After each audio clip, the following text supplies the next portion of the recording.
Come on and take a walk with me through this green and growing land. Walk through the meadows and the mountains and the sand. Walk through the valleys and the rivers and the plains. Walk through the sun and walk through the rain. Here's a land full of power and glory, beauty that words cannot recall. All her power shall rest on the strength of her freedom. Glory shall rest on us all. From Colorado, Kansas, and the Carolinas too, Virginia and Alaska, from the old to the new, Texas and Ohio and the California shore. Tell me who could ask for more? Here is a land full of power and glory, beauty that words cannot recall. All her power shall rest on the strength of her freedom. Glory shall rest on us all. Yet she's only as rich as the poorest of the poor, only as free as a padlocked prison door, only as strong as our love for this land, only as tall as we stand. For here is a land full of power and glory, beauty that words cannot recall. All her power shall rest on the strength of her freedom. Glory shall rest on us all. Come on and take a walk with me through this green and growing land. Walk through the meadows and the mountains and the sand. Walk through the valleys and the rivers and the plains. Walk through the sun and walk through the rain. Here's a land full of power and glory, beauty that words cannot recall. All her power shall rest on the strength of her freedom. Glory shall rest on us all, on us all. And you just heard Power and Glory by Phil Ochs. And my guest today is Sonny Ochs, Phil's sister. Sonny, how you doing? Hi, Ray. How's it going? It's great. We finally got to do this. I screwed up last time. I went to Binghamton the day after I should have. Well, calendar issue. It's okay. It happens. Well, anyway, I'm really glad that we had a chance to sit down here and talk about Phil Ochs and his music, and also some people today that are performing and are continuing to perform his songs. I thought maybe we could start off with, maybe you could tell a little bit about the history of Phil, how he got into music. And, you know, we've heard it, many of us who know about Phil have read about it, heard it, but maybe not from the family's point of view. So. Okay, well, I'd like to start back up to Power and Glory since you just played that. Okay. And I have a couple of stories about that. The first one is a family story. My mother and I went to visit Phil when he was living on Bleecker Street in the Village. And when we got to his apartment, he was sitting there playing the same 4 chords over and over and over and over to the point that it became annoying. So finally I said, Phil, what are you doing? He said, I'm writing the greatest song I'll ever write. And I said, oh, and what's that? And he said, Power and Glory. I said, what are the words? He said, I don't know. I haven't written them yet. I said, well, how do you know it's going to be the greatest song? He said, I just know. I just know. And that was my first story about that song. My other story about that song, this is very interesting. In recent years, a woman called me up and said that her husband's family had been cleaning out the attic in their house in Woodstock, and they found a reel-to-reel tape of Phil. Would I like it? It was a studio tape. Mm-hmm. I said, I'd love to have it. And they gave it to me, and I listened to it, and the first song on there was Power and Glory, and it had an additional verse, which was not on any recorded version. Uh-huh. And the words are, our land is still troubled by those who have to hate. They twist away our freedom. They twist away our fate. Fear is their weapon, and treason is their cry. We can stop them if we try. Wow. That was written for now. Exactly. Oh, wow. But he wrote it back in by 1963 he had already written it. That's incredible. Which is really amazing. And we sing that verse when we do our Phil Ochs song nights. And didn't Anita Bryant also record it? Yes. with cymbals and drums and hoopla. I think it's on an album called Onward Christian Soldiers and Other Patriotic Songs, something to that effect. When did Phil start writing songs and singing? He started writing songs in college and singing in college. Before that, prior to that, in high school and middle school, he was a clarinet player. Mm-hmm. A very good one, actually. And when he got to college, talk about chance and fate, he happened to get a roommate named Jim Glover. We came from a family that was totally apolitical. I never heard politics discussed in my house growing up. And Phil became friends with Jim. Jim Glover's father was a very active labor person, a socialist, and Phil would go to their house for dinner, and they'd have these amazing conversations, which kind of jump-started Phil, because this was nothing that was in his repertoire from before. And Jim was the one who taught him how to play the guitar. And Phil won his first guitar from Jim on a bet on the election between Nixon and Kennedy. And when Kennedy won, Phil won a guitar. It was I think a $35 K. But it got him started. And, of course, the conversations with Jim's father gave him the material to write about. That's great. And in terms of Phil's musical influences, I know when he was a teenager, he was not listening to folk music. No, actually, he liked country western. He liked Hank Williams. He liked Ray Price. He liked Ferrell and Husky. That's the kind of stuff he listened to. Mm-hmm. And his movie tastes were really strange. He loved John Wayne, Audie Murphy.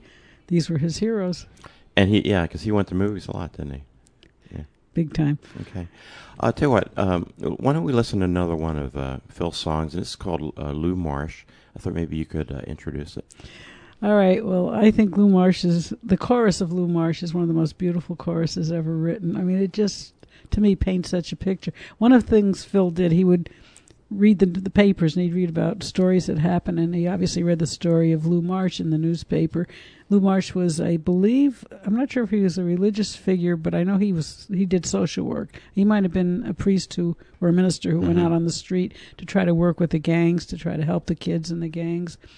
And there was a fight that was going to go down, and he tried to stop it, and they killed him. And Phil wrote this incredible song, and the chorus, now the streets are empty, now the streets are dark, so keep an eye on shadows and never pass the park. For the city is a jungle when the law is out of sight, and death lurks in El Barrio with the orphans of the night. I just think that is so poetic, and the melody, of course, is beautiful. It just, to me, it's haunting. It's one of my favorites, but nobody plays it in the song nights. Let's take a listen to it here. Lou Marsh by Phil Ochs.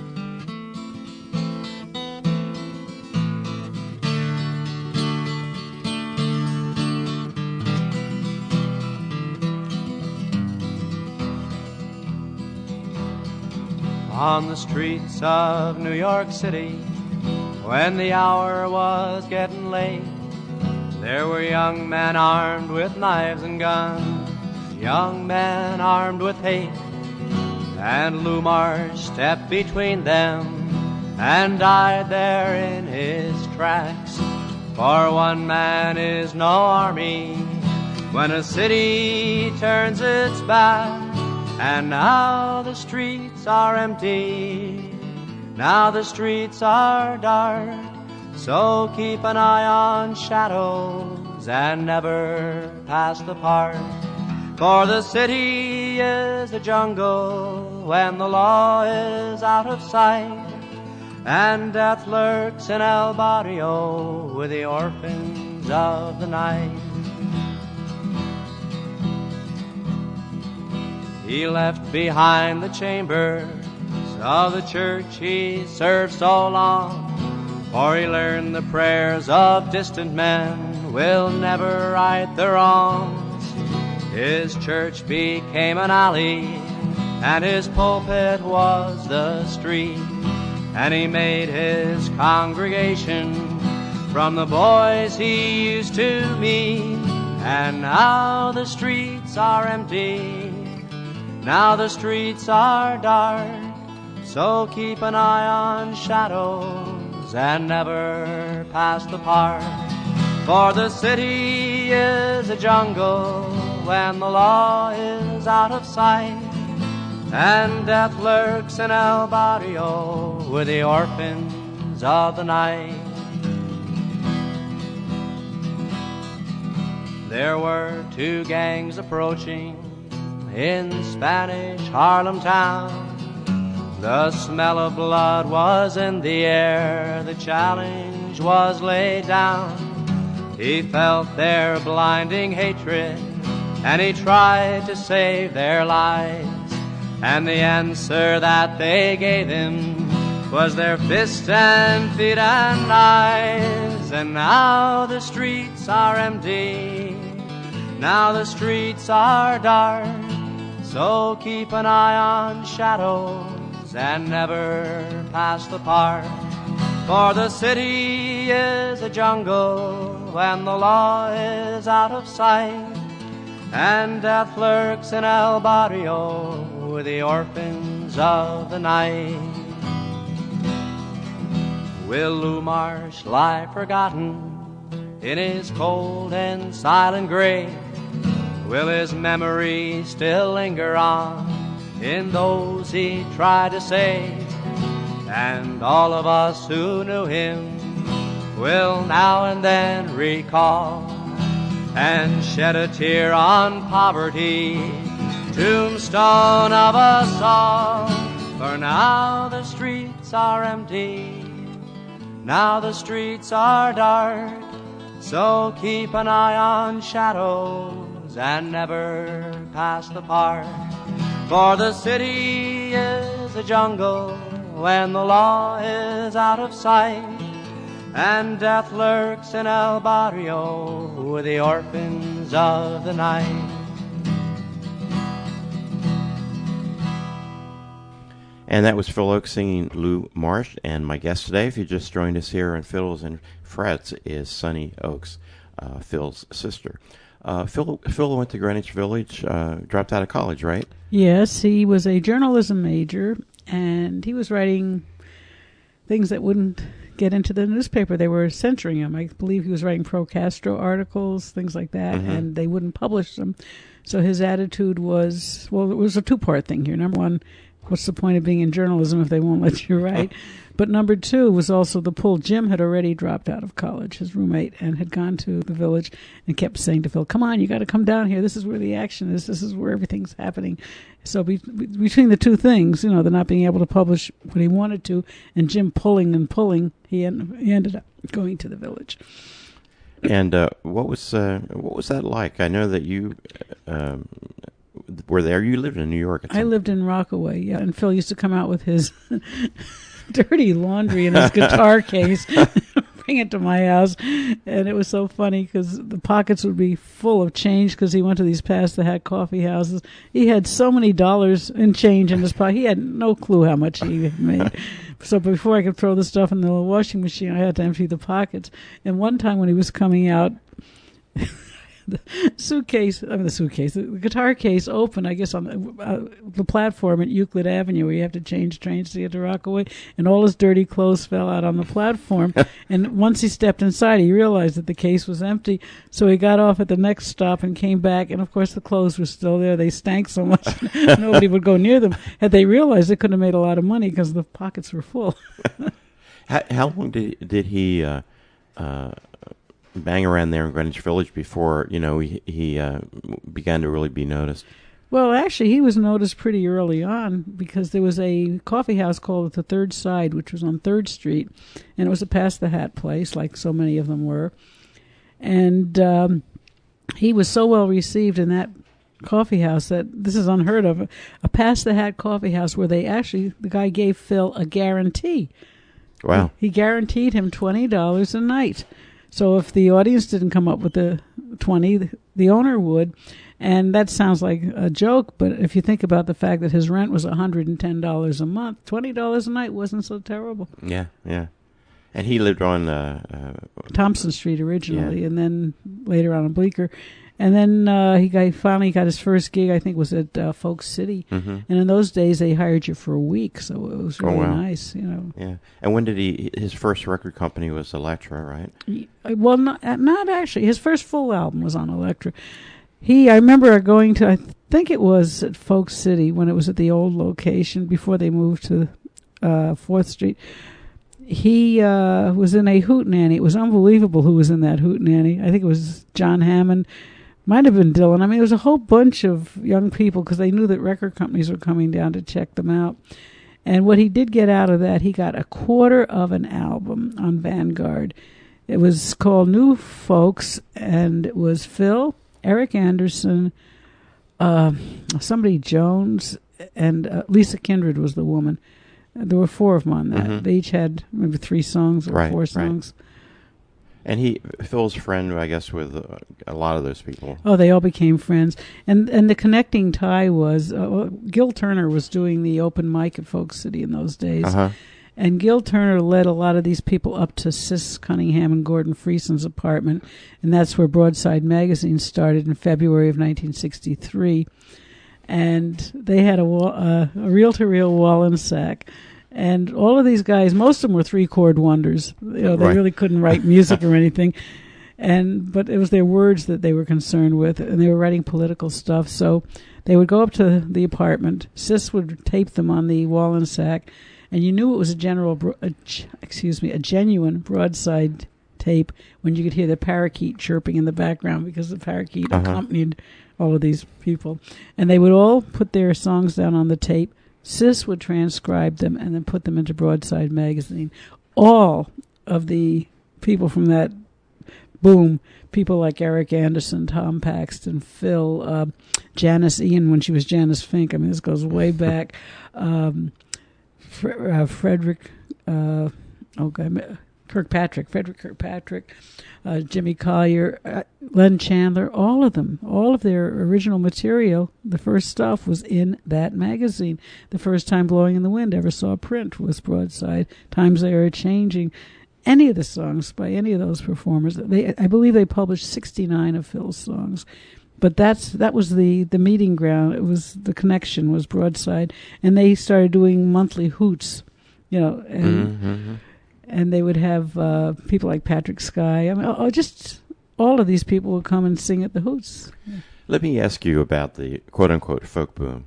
A lot of us who weren't there because we were too young or whatever, we tend to romanticize it. But what was it really like? I mean, how much of the romanticize that we might do was true? How much it was just a lot of shallow music business stuff? I don't think it was shallow music business stuff. I think it was a genuine thing, and it was spurred by, okay, let's back up a couple of years. The way I got into listening to folk music, this is bizarre, is by listening to the Kingston Trio. This was like late 50s, and that's when they came out, and I loved the music. I never would have listened to folk music had it not been for the Kingston Trio, because I remember my cousin playing me Burl Ives. You have to understand that we grew up in a time when it was Mantovani strings. I mean, we were used to full melodic, very orchestrated music, and to go from that to a single voice with a guitar, even sometimes even a raspy voice, it was difficult. So the Kingston Trio kind of built the bridge, because they were singing the kinds of songs that were considered folk songs, but making them sound pretty like we were used to hearing. And then right on top of that, Peter, Paul, and Mary. They were responsible for a lot of people coming in. And with people like that singing it, that was the kind of stuff that could be played on the radio because the public would accept it.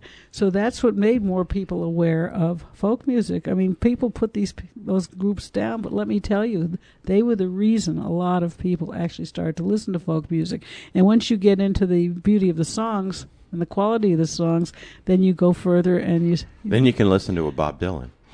Well, I could never listen to Bob Dylan, but you could listen to a Phil Ochs. Yeah, yes, definitely. And then also you have the war. That kind of galvanized people, because the songs became when they would have a rally or a protest, they would draw people in by having these singers there singing their music, and a lot of people went to the rallies to hear the music. And I remember reading there's a couple biographies of Phil, where he would turn down paying gigs because he had a rally to go to. Yeah, and that's cool.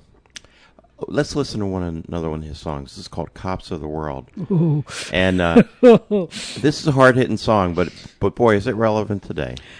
This song, the first time I ever heard him sing it was at his Carnegie Hall concert, 1966, January. As I said, Carnegie Hall. And during his performance of this song, several people got up and walked out and infuriated them. So they were middle-aged, they were middle class, and they were very angered by this song. But I personally think this song should be our national anthem right now. Right now. Let's take a listen to it. This is called "Cops of the World," written and performed by Phil Ochs. Come get out of the way, boys. Quick, get out of the way. You'd better watch what you say, boys. Better watch what you say. We've rammed in your harbor and tied to your port, and our pistols are hungry and our tempers are short.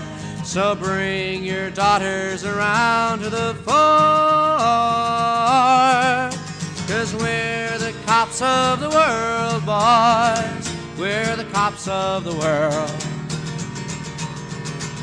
We pick and choose as we please, boys.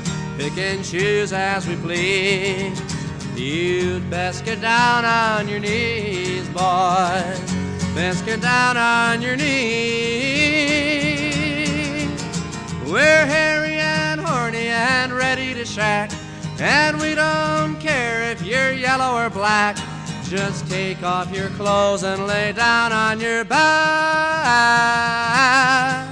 'cause we're the cops of the world, boys. We're the cops of the world. Our boots are needing a shine, boys. Boots are needing a shine. But our Coca-Cola is fine, boys. Coca-Cola is fine. We've got to protect all our citizens fair, so we'll send a battalion for everyone there. And maybe we'll leave in a couple of years, 'cause we're the cops of the world, boys. We're the cops of the world. And dump the Reds in a pile, boys. Dump the Reds in a pile. You'd better wipe off that smile, boys. Better wipe off that smile. We'll spit through the streets of the cities we wreck, and we'll find you a leader that you can elect. Those treaties we signed were a pain in the neck, 'cause we're the cops of the world, boys. We're the cops of the world. And clean the johns with a rag, boys. Clean the johns with a rag. If you like, you can use your flag, boys. If you like, you can use your flag.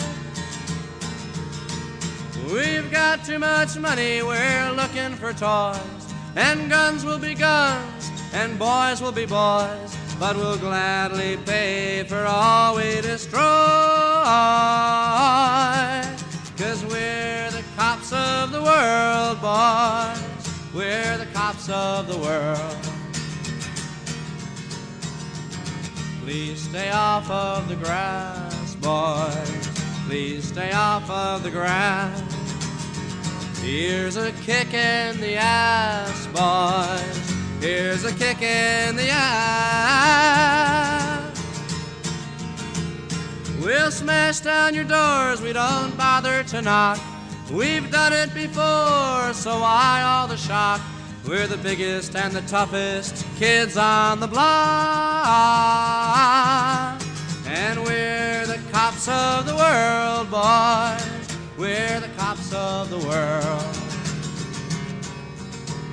And when we butchered your sons, boys, when we butchered your sons, have a stick of our gum, boys. Have a stick of our bubble gum. We own half the world, oh say can you see? And the name for our profits is democracy. So like it or not, you will have to be free. 'Cause we're the cops of the world, boys.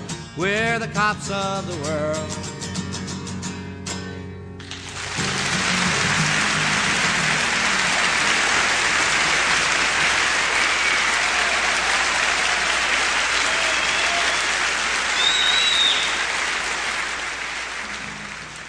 And we just listened to Phil Ochs singing Cops of the World. My guest today is Sonny Ochs. Sonny, you've been doing a thing for years now called the Phil Ochs Night. Phil Ochs Song Night. Song Night. What is that? Okay, it started very innocuously back in the village. In 1983, somebody had the idea of somebody from the Speakeasy, which was a musicians cooperative, why don't we do a night of singing just Phil Ochs songs? And we did. And that was 1983. Place was packed. Total chaos, no rhyme or reason. We did it again in 1984. Same situation. Speakeasy, chaos. Nobody seemed to be in charge. Finally, in 1985, by then I was running the open mic over at Folk City, so I moved it over there and gave it some kind of a sense of order, and have been doing it every year since then. So it's 24 years this has been going on. And it used to be once a year in New York. And then I moved upstate, so I moved it up to Albany. And then a friend in Philly said, why don't you do one here? We did it at the Blushing Zebra. Right. And then John Gorka was in that one. And then we did one in Boston. And then it started to spread out. Now I do usually, I mean, there are exceptions, usually 3 in the spring. We'll do a weekend in the spring with 3 and a weekend in the fall with 3.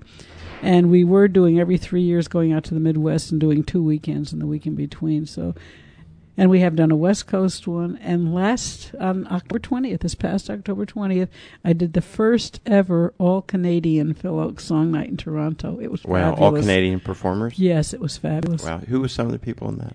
In that one, I had Tanglefoot. I had Grit Laskin, Eve Goldberg. I just saw you the other night. Oh, she's wonderful. She really is. A group called Frida's Brow. It's a trio of women. Oh, Paul Mills, who's very well known, and his son Trevor played with him. And, a young man named Zach Stevenson from Vancouver. He's scary. He looks and sounds so much like Phil. It is absolutely frightening. Wow. He had come down and done one in Ann Arbor for us. And we also did we did a West Coast tour. We did one in Vancouver. He was in that one as well. And John Flynn was standing next to him at the finale, and they came off stage, and John actually looked a little bit shaken. He said, Sonny, he said, I just sang with Phil. They ought to make the movie now. They could star him, right? I would be all for it. There are family issues, let's put it that way, and leave it at that. Who are some of the people that you have regulars that come to these Phil Ochs tonight, and who are some of these people? Okay, well, Magpie's been with me, I think, 22 years. Kim and Reggie have been with me almost 20. Greg Greenway, I think, is 15 years now. John Flynn's a newbie, only 6 years. And the latest newbie, this is his second year or third year, is Pat Wichter. Pat, yeah. And he's really fabulous. And Pat Humphreys was doing a lot, but she's gotten so involved with her political stuff. Good for her. I mean, she's formed Emma's Revolution Partner, and they moved down to Washington. So they still do them from time to time. But those were my regulars. And then I have people who will do occasionals, like Sloan Wainwright. Oh, sorry, back to regulars. David Roth. Mm-hmm. He's become a regular. Okay, Sloan does maybe 1 or 2 a year, and Sonia has done, Mad Agnes, Aztec Two-Step. So I have some that just float in and out. And well, I've had opportunity to participate in a couple of them, and right. It's been great when I've been able to do that. Are there other performers that maybe haven't been in the Phil Ochs Night, but that are recording his songs that you're aware of? Yes, definitely. A lot of people. Well, wait a minute, that's not true. Tom Prasad Rao was in a few of them. Oh gosh, there's nonstop. Every one of the people in the regulars, in the regulars, has recorded at least one of Phil's songs, except Pat, but he's new. We'll give him a couple of years; he'll get something recorded. But all the others have, and a lot of things are being recorded of his. It's I'm blanking right now, but I keep getting things in the mail. Well, there's also a young performer that she's pretty young, that I played some of her songs, and I think her name is Jen Cass. Jen Cass. I was going to say Jen, but I don't know if she actually recorded. She wrote a song. I know she did. Yeah. I saw her recently, and she sang that song. Yeah, I wasn't aware that she knew you, and I said, you should contact Sonny. And she said, oh, yeah, I know her. Oh, she's terrific. She really is. Before I get to the next song, there have also been some other recordings. For example, Gene Shea, who's a DJ in Philadelphia, he has a record label, Sliced Bread, that you're aware of, and a few years ago he put out was it a double album? Double CD, Of yes. Phil's songs sung by a whole bunch of people. Yes. He had some of the old timers like Peter Yarrow of Peter, Paul, and Mary, Arlo Guthrie, Eric Anderson, Tom Paxton, Dave Van Ronk, and then there's several of the people from the Song Nights that like Greg Greenway and Magpie Kim and Reggie Harris are on there, and then he has other people like John Gorka, Karen Savoca, Katie Moffat, John Wesley Harding. It's amazing. It's a great CD. There are 28 performers on that. Yeah. Billy Bragg too. We're gonna play Changes now and say something about that song. All right. Well, Changes is interesting. I just mentioned Toronto. That's where it was written. And at one point, I gotten a letter from Rick Fielding, who wanted to be in one of the other song nights we did up in Canada, and he said that. He sent me a recording of a song, and he said, if all the people who said that they were with Phil when he wrote Changes were actually there, there's no way in the world he could have been writing a song. It would have been so crowded.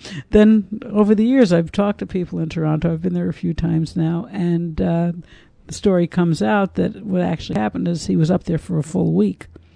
And he started scribbling the words down, I believe, when he was in the waiting room of a radio station waiting to be interviewed. And then as he played the clubs, like Riverboat was one of the clubs, and he would sit there and jot some more. And he wrote the whole thing while he was up there in Toronto. And there's a online list, I don't know if it's called lists or what, but it's called No More Songs, and they supposed to be talking about Phil's stuff, but it goes off. One of the guys there does a survey from time to time, and out of all the songs that Phil wrote, Changes was the most loved. Got the most votes. And at one point, I don't know if it's true anymore, Changes was the song most recorded by other artists. Of Phil's songs? Yeah. Wow. Let's take a listen to it, Changes.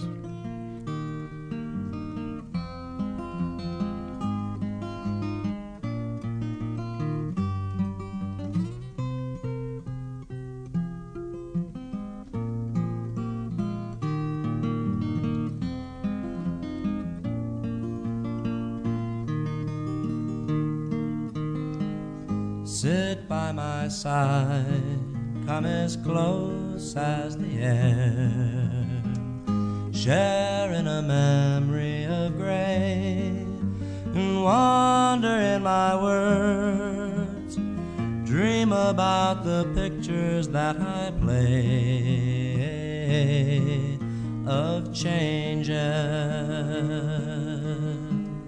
Green leaves of summer turn red in the fall, to brown and to yellow they fade, and then they have to die, trapped within the circle time parade of changes.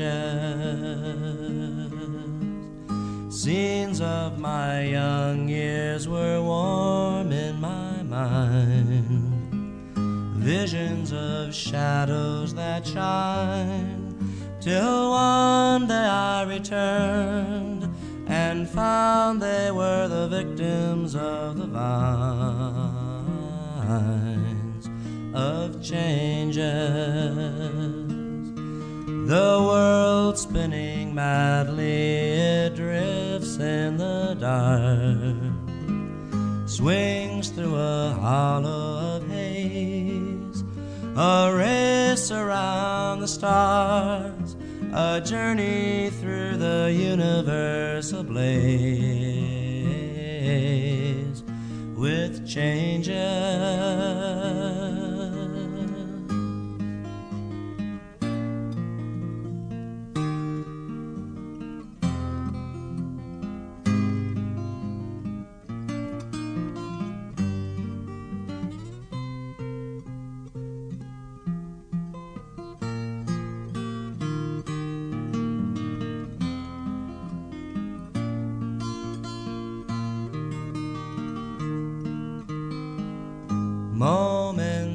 of magic will glow in the night. All fears of the forest are gone, but when the morning breaks, they're swept away by golden drops of dawn, of changes. Passions will part to a strange melody, as fires will sometimes burn cold, like petals in the wind. We're puppets to the silver strings of souls,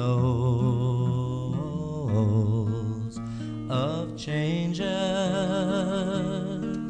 Your tears will be trembling, now we're somewhere else.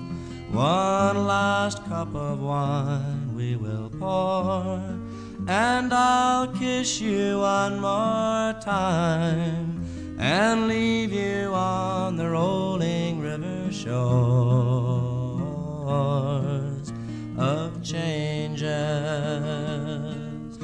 So sit by my side, come as close as the air, share in a memory of grace, wander in my words, dream about the pictures that I play of changes.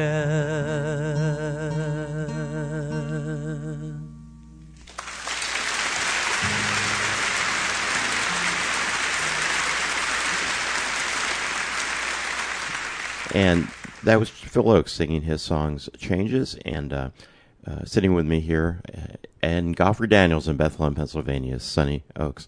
And we're here right before the Phil Ochs night here in Bethlehem. You can still get Phil's music. It's not hard at all. Everything has come out on CD. Some of it may be out of print now, but all of the major stores carry it, and I imagine you can get some on Amazon or wherever it is that people get stuff. You can even get Gunfight at Carnegie Hall. I don't know why you'd want to, but sorry, that was not my favorite. And, of course, iTunes and all that other stuff. You can. And if you go on YouTube, there are some nice video clips of Phil there. I've seen that. Is there much that exists on film and video? Unfortunately, no, because when he died in 1976, it wasn't yet a common thing like it is today. Yeah. I had a record which I lost all my records at one point, and one of them was an interview that I think Easy Young of the Folklife Center did. I'd love to get that again, or get a tape of it. Yeah. That was very interesting to hear him talk all that time. There is an LP that's, I think, from Broadside. They did an interview of Phil. Yeah, that was it. That's what I was talking about. Yeah. Phil died in 76, took his own life. Right. And he had bipolar illness. Correct. And it's an interest of mine because I have it in my family, and I also work in mental health, pay the rent. And I remember seeing you at the Philadelphia Folk Festival one time talking about, the illness and people should get treatment for it. Have you had people come up to you and give because of what happened to Phil, that's given them an opportunity to talk to you about something that maybe happened to him or some of their family members? Well, people appreciate it when I bring up the bipolar issue because a lot of people are dealing with it now, and it's become more, we're more open about these things. Yeah. In the old days, people hid mental illness. God forbid anybody should know that somebody in your family was mentally ill. You didn't discuss it, but now it's so right out in the open. And also, when Phil had it, well, he wouldn't go to a doctor, but at that time, the only existing drug was lithium. Lithium, and that flatlines you. Whereas today, there are several different drugs. Right. So a lot of people are surviving quite nicely as long as they take their medication. Yeah. It's a shame it just wasn't an option for him back then. What do you think? Phil's still here with what's going on in the world today. What do you think he would say? What do you think he would write about? I don't have long enough to make the list, Ray. My God, there are so many things. Just start with the obnoxious administration and go from there. My God, you could write a song about each member of this disgusting government we have right now. It's something to imagine what he might do. But I'm glad there are other writers that have been influenced by him that are continuing to do that. We're going to end up with a song called "When I'm Gone." I'm going to ask you to introduce it, but I want to thank you very much, Sonny, for Ray. sitting down. I'm glad you invited me to do this. It's my pleasure. "When I'm Gone" at this point is my favorite song. It's a song that so many people come up and tell me that they use it in their families for, when somebody passed. My theme song for me, I think, because I have to do it while I'm here. I can't do it when I'm gone. All the things that you want to do, that you should do, that should be done, you must do them. And this song, such a beautiful melody and such beautiful imagery in some of the verses. And this is, what's his name? Rich Warren out in Chicago, who's been on the radio forever. He does the Midnight Special, which is syndicated around the country. He uses Kim and Reggie and Magpie's version of this as his closing song for his radio show now. Okay. Thank you. Thanks again, Sonny. And we're going to go out here on "When I'm Gone" by Phil Ochs.